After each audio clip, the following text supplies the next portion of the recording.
যে মোড়ল যার দায়িত্ব আছে যে হচ্ছে যে ঝগড়াঝাটির উপর হচ্ছে যে সে বিচার সালিশ করবে, মোড়লই যখন দোষ করে ফেলে তখন তার কিছু করার নেই। আমি হচ্ছে যে খুব সোজাভাবে বলছি যে এখানে থামাবে কি, আমি প্রশ্নটার উত্তরটা দিচ্ছি। যুক্তরাষ্ট্রের নেতৃত্বে এবং হচ্ছে ইউনাইটেড নেশনসের ইউএনএ এখানে যেটা জাতিসংঘতে এখানে হচ্ছে যুদ্ধ থামানোর এখানে হচ্ছে প্রক্রিয়াটা করা যায়।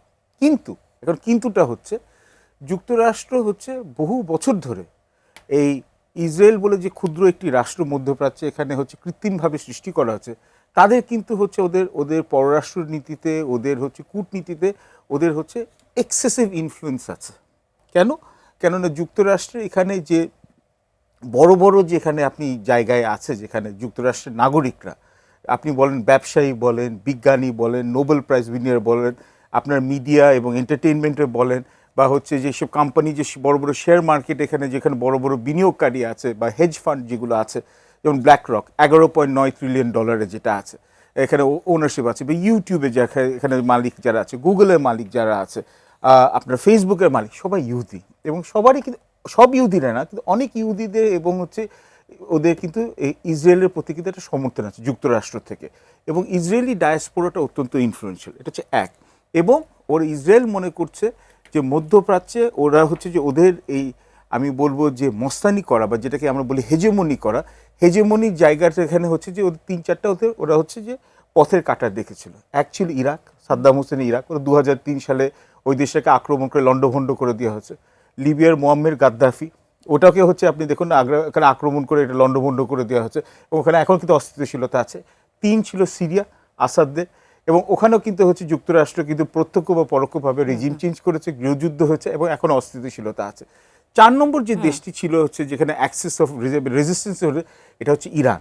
তো ইরানও কিন্তু এখানে হচ্ছে, আপনি যদি বলেন দোষ হচ্ছে যে 60% যদি যুক্তরাষ্ট্র ইসরায়েল হয়, 40% আবার ইরানের। কারণ ইরানও যেটা করেছে যে ওরা হচ্ছে তো প্রতিরোধ এখানে তৈরি করার জন্যে মধ্যপ্রাচ্যে যেসব জায়গায় এখানে শিয়া জনসংখ্যা আছে, মানে আপনি যদি মনে করুন ইরাকে যেমন 50% অধিকে আছে, বাহরাইনে হচ্ছে এখানে 60% মতো আছে, বা সৌদি আরবেতে হচ্ছে আবার 20% মতো, এখানে 10-20% মতো আছে, এমনকি খোদ পাকিস্তানে 10% আছে ওইখানে, বা ইয়েমেনে যখন 30-40% এখানে আছে এখানে শিয়া, তাদেরকে কিন্তু ওরা বিভিন্নভাবে ব্যবহার করেছে তাদের হচ্ছে। এবং লেবাননেও যেমন এখানে হামাস তো বাদ দেন, এখানে হেজবুল্লাহ, ইরাকে হচ্ছে যে এই শিয়া মিলিশিয়া, ইয়েমেনে হুতিদের, তাদেরকে ব্যবহার করেছে হচ্ছে যে গালফ স্টেটগুলোর উপর প্রেশার ক্রিয়েট করতে এবং যুক্তরাষ্ট্রে আক্রমণ করার জন্য।